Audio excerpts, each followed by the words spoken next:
যাবে না, ওর বোন নিচে নামবে না, আমার পুরো ফ্যামিলি নিঃশেষ করে দিবে। বাংলাদেশের প্রশাসন যে খারাপ বা কী পরিমাণের নোংরা এটা অনেক আগেই জানা হয়েছিল, কিন্তু আজকে সাক্ষী হয়ে গেছে। ঠিক আছে, আমার আমি আমি ঠিক আছে, জুলাই অভ্যুত্থানে আমি ছিলাম, জুলাই নিয়ে কাজ করছি আমি, স্বৈরাচারের বিরুদ্ধে প্রোটেস্ট করছি আমি। তোরা আমাকে ধর, আমার ফ্যামিলিকে নিয়ে কি জন্য টানাটানি করতেছস? আমার আমার ফ্যামিলিতে ঠিক আছে, আমার বাবা মা কেউ আমার ফ্যামিলিতে কেউ রাজনীতিতে নাই, আমিও রাজনীতিতে নাই ভাই। আমার কথা হচ্ছে যে আমি সম্পূর্ণ নিরপেক্ষ। আমি একটা কথা বলছিলাম যে আমার জামাতকে ভালো লাগে, কিন্তু আমি জামাত শিবির কোনোটাই না, কিন্তু আমাকে জামাত বানাই দিছে। এখন আমি যেটা বলার জন্য আসছি, আমার বাবা অনেক ভালো মানুষ।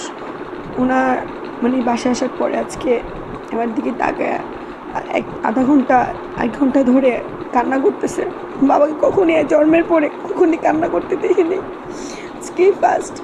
জিজ্ঞেস করলাম কী হয়েছে, আব্বু আমার দিকে তাকায় বলতেছে, তুই তো কী করলি বা, তোর জীবন এইভাবে ঝুঁকিতে ফেলাই দিলি।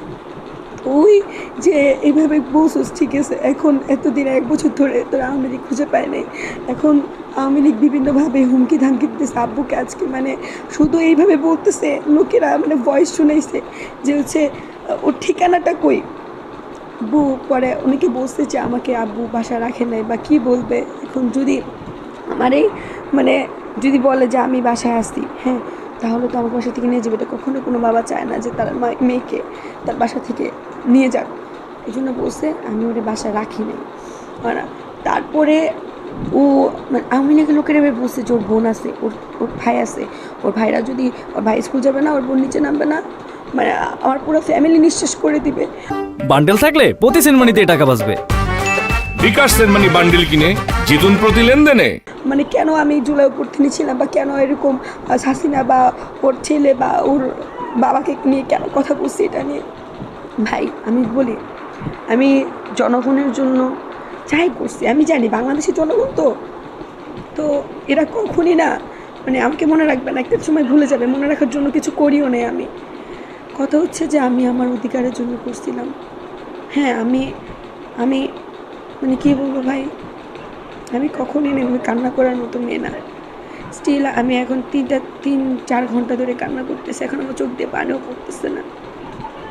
আমার আজকে অনেক কী বলবো, এত অসহায় লাগতেছে যে কার জন্য করছি ভাই। আজকে যে উপদেষ্টাগুলা যে সমন্বয়ক বসে আছে তারাই প্রোটেকশন নিয়ে বসে আছে। কেন হাতি ভাই বলছিল না আমাদের প্রত্যেকটা জুলাই সহযোদ্ধাদের প্রোটেকশন দিতে হবে? কই সেই প্রোটেকশন কই দিচ্ছে?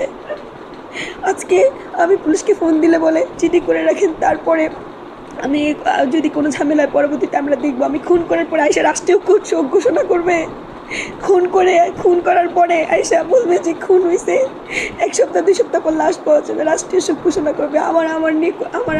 আমাকে নিয়ে কোনো ভয় নেই।